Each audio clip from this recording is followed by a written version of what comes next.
waxaan salaamayaa ugu horeyntii shacabka Soomaaliyeed meel walba ay joogaan 23 February 2017 ayaa la ii magacaabay xilka ra'iisul wasaarenimada qiyaastii 1247 maalmood ayaa ka soo wareegtay muddadaas 3 sano iyo barka ah waxaan dalka Soomaaliyeed ugu adeegayay daacadnimo karti iyo hufnaan anigoo aaminsan inay ahayd waajib dalkayga iyo dadkayga ka saaran muddadaas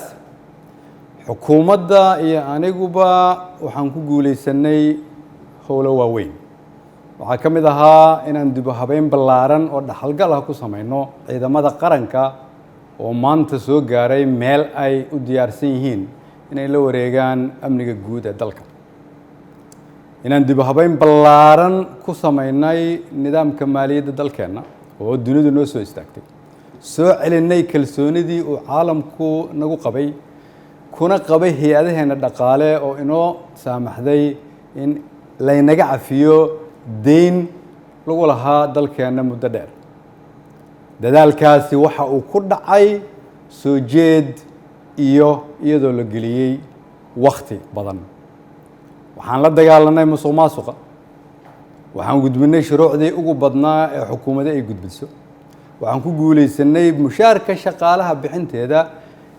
iyo mushaarka ciidanka oo bil walba laga soo bilaabo Janaayo 2017 uu qof waliba qaatay waxaan ku guuleysanay dowlad wanaag iyo amaano waxaan ku guuleysanay annagoo dib u soo nooleynay sharaftii ummadda Soomaaliyeed si loo ilaaliyo dhammaan guulahaas ay xukuumadda iyo shacabka Soomaaliyeed gaareen dhammaan shacabka Soomaaliyeed oo qayb ka ahaa rabana in la sii joogteeyo waxaa laga maarmaan ah ilaalinta nidaamka awood isku wareejinta dalka oo si dimuqraadi ah u dhacda anigoo gudanaya waajibka arrinkaas iga saaran ayaan xukuumadda faray inay ka shaqeyso in dalku aado doorasho lagana fogaado muddo kororsi oo dhalin kara khalkhal siyaasadeed mid amni iyo mid dhaqaale waxaan ka shaqeynay isu keenidda dowlad goboleedyada iyo dowladda federaalka isugu keenay magaalada Dhuusamareeb si go'aan loo dhan yahay looga gaaro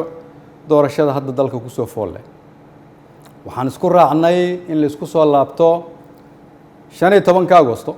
si loo dhammaystiro geedi socodka doorashooyinka dalka inkasta oo kulamadii Dhuusamareeb horumar fiican laga sameeyay haddana waxaa muuqata in weli uu socdo fikirkii ku aadanaa muddo kororsiga oo salka ku hayay wixii maanta ka dhacay golaha shacabka fikirkaas oo aan mar hore ka digay oo aan aaminsanahay inuu keeni karo khalkhal siyaasadeed dalkana dib u celin karo ayaan waxaan mar kale xasuusinayaa ummadda Soomaaliyeed in dalka 4 sano mar ay doorasho ka dhacdo iyadoo xukunkii ay qoro isu dhiib inay tahay dhaqan sax ah oo dalkan lagu bartay ayna tahay kulligeen inaan ilaalino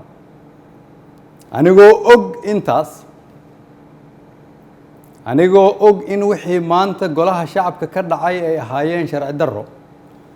aan loo marin habraacii saxda ahaa ee xilka qaadis xukuumadeed anigoo og inaanay ku jirin ajandaha anigoo og inaan laga doodin anigoo og inaan loo codayn anigoo og inaanay waafaqsanayn dastuurka iyo shuruucda dalka haddana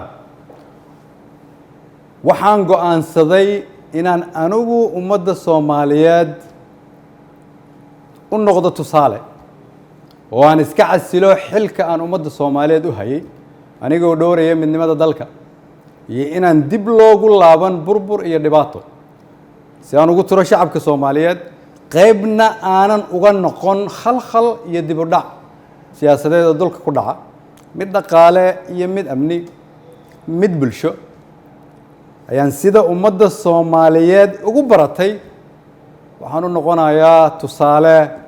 inaanan marna halkan xukun u joogin laakiin aan u joogay inaan shacabka Soomaaliyeed u adeego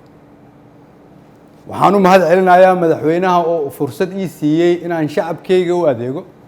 golahaygii wasiirada oo igu garab istaagay inaan dalkan samata bixino shacabka Soomaaliyeed oo hiil iyo hooba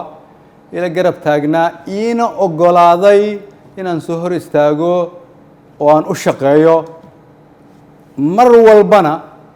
garabkayga taagnaa iina hiiliyay waxaan u mahadcelinayaa saaxiibada Soomaaliya oo xilliyo adag iyaguna na soo garab istaagay ummadda Soomaaliyeed waxaan u rajaynayaa barwaaqo